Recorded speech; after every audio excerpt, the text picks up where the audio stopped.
Hello friends, good morning. Welcome to my channel edutainment. मैं सुमति।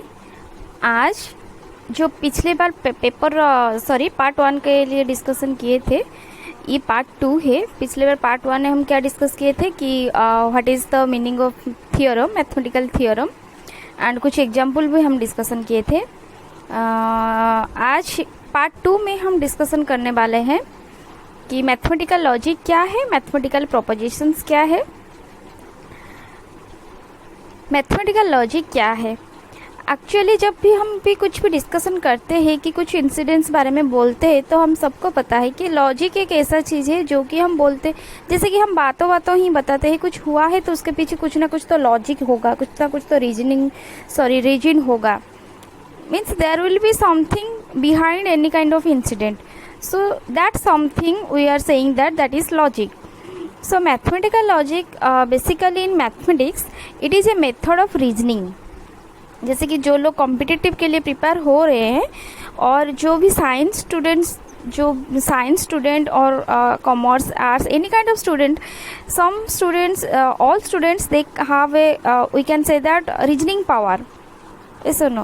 That reasoning power, we can say that mathematical logic is a methods of reasoning which provides rules and techniques to determine whether an argument is valid. Means अगर कोई argument है, उसको valid prove करने के लिए कुछ rules and techniques हम use करते हैं, जो कि हमको वो reasoning method से आता है। टोटल को प्रोसेस को हम बोलते हैं लॉजिक। कि लॉजिक एक मेथड होता है रीजनिंग का, जो हम लोग को रूल्स एंड टेक्निक्स देता है। वो टेक्निक्स और रूल क्यों देता है? क्योंकि हमको जो आर्गूमेंट होता है उसको वैलिड प्रूव करने के लिए वो हेल्प आता है, rules and techniques. So methods of reasoning which provides rules and techniques to determine whether an argument is valid. Okay, this is about mathematical logic. If we will say about proposition is that which is mainly of we can say that interest to prove a large theorem, and it is called a lemma. Some intermediate results are also called propositions. Here proposition जो होता है वो क्या बोलते हैं कि जैसे कि हम कुछ लार्ज थ्योरम को एक, it is a one kind of statement no doubt, but क्या होता है कि जो मेनली होता है कि ये कुछ लार्ज थ्योरम को हम प्रूव करने के लिए यूज करते हैं, और बेसिकली हम मैक्सिमम केसेस में इसे लेमा भी कहते हैं. Some intermediate results are called proposition. कुछ सम रिजल्ट्स होता है उसमें, उसको हम प्रोपोजिशन कहते हैं, जो अच्छे से नेक्स्ट स्लाइड में पढ़ेंगे. सी हियर, जैसे कि प्रोपोजिशन क्या कहता है कि it is a statement or a proposition is a declarative sentence that is either true or false but not both.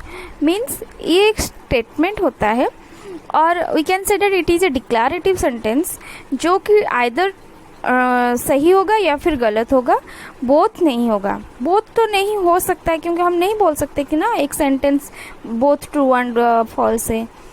Okay, so proposition क्या है कि फिर से बोल रही हूँ, एक स्टेटमेंट है और एक डिक्लेरेटिव सेंटेंस है जो कि आइदर ट्रू हो सकता है या फिर फॉल्स हो सकता है, लेकिन बोथ ट्रू एंड फॉल्स नहीं होगा. For example, 2 is an even number, 5 is an odd number, A is an vowel. ये जो स्टेटमेंट्स है इसको हम बोलते हैं ट्रू, क्योंकि ये यूनिवर्सल ट्रू है और हम एक्सेप्ट करते हैं. We can say that 2 is an a odd number, 5 is an even number. We can't change this. Yes or no? It already it is proved and it is proven, so that we are taking it as in universal truth. So we can say that these statements are true. जैसे कि यहाँ पर proposition का definition में बोला कि ये true होगा, फॉल्स होगा, लेकिन बोथ नहीं होगा. तो ये जो स्टेटमेंट्स है ये वो ट्रू स्टेटमेंट्स है. अगर हम फॉल्स को जो देखेंगे तो for example 2 + 2 is 0. Yes or no? Bicycles have 3 wheels. ये तो फॉल्स है क्योंकि कोई दिखा है क्या बाइसाइकिल का 3 व्हील्स है? ये तो 2 व्हील्स है ना. जैसे कि 2 + 2 0, 2 + 2 0 हो सकता है क्योंकि 2 have some value and another 2 have some value. If we will add both of them then we will get some another value, not 0. Yes or no? So ये जो दो स्टेटमेंट है ये फॉल्स प्रोपोजिशन है. जैसे कि मैं बोली थी इसमें कि प्रोपोजिशन एक स्टेटमेंट है जिसमें ट्रू हो सकता है या फिर फॉल्स हो सकता है, बट नॉट बोथ. बोथ नहीं हो सकता है. लेकिन ये तो हम जाने कि ट्रू प्रोपोजिशन क्या है और फॉल्स प्रोपोजिशन क्या है, हमको पता चला। लेकिन क्वेश्चन ये है कि क्या कुछ सेंटेंस ऐसा भी है जो प्रोपोजिशन नहीं कहलाता है? ऐसा नो, ऐसा क्वेश्चन माइंड में आप लोग का आता होगा कि ये तो ट्रू स्टेटमेंट है, इसे हम ट्रू प्रोपोजिशन बोलते हैं, और फिर फॉल्स जो स्टेटमेंट है उसे हम फॉल्स प्रोपोजिशन बोलते हैं। लेकिन ऐसा कुछ स्टेटमेंट क्या होगा जिसको हम बोल सकते हैं कि ये प्रोपोजिशन नहीं है? हाँ, श्योर है, ऑब्वियसली, क्योंकि जो क्वेश्चंस होते हैं, जो नॉर्मल सेंटेंसेस होते हैं, वो भी तो आ जाता है स्टेटमेंट के अंदर।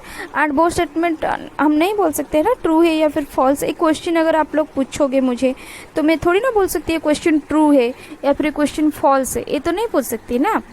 जैसे कि यहाँ पर देखो, some sentences are not propositions. And sentences क्या है? जैसे कि for example, how are you doing, okay, my car is red in colour, my cat is beautiful. ये सब प्रोपोजिशन हम नहीं बोल सकते हैं, क्योंकि ये जो क्वेश्चन था हाउ आर यू डूइंग, इसे हम नहीं बोल सकते ट्रू और false. My car is red in colour, my cat is beautiful, these are so personal things. Like for example, you can say that cake was so yummy, maybe that cake was so yummy for you, not for all. ऐसा नो, maybe that your cat is beautiful for you but not beautiful for your friend, because maybe he or she does not like cat or pet. Okay, so these statements we can't say that are propositions. I hope proposition क्या है आप लोग समझ में आप लोग को आया होगा। अगर कुछ डाउट है प्रोपोजिशन लॉजिक, मैथमेटिकल लॉजिक में, आप लोग प्लीज़ कमेंट कीजिए मुझे। मैं नेक्स्ट अगर कुछ होगा तो अलग से वीडियो बनाऊंगी। Thank you for watching. Have a nice day.